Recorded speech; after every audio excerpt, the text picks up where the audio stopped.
Itu yang abang cerita abang pergi belajar dalam tu buat kajian pemda semua. Abang buat kajian apa? Flora dan fauna. Astagfirullahaladzim, Mat. Kami kaji sifat usahawan, Mat. Tak adalah sifat flora dan fauna tu, Mat. Itu apa nak kaji ni, nampak ni. Oh ni dokumen dah. Hasil kajian dia selama 6 tahun tu ni.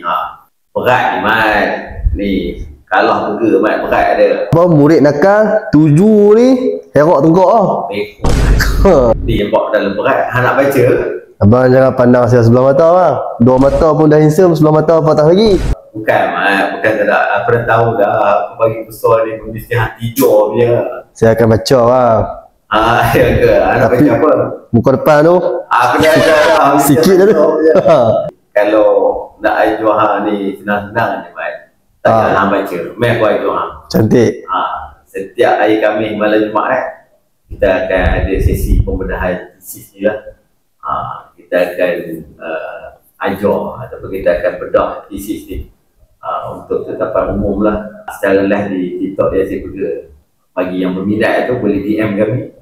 Kami akan hantar soft copy tesis.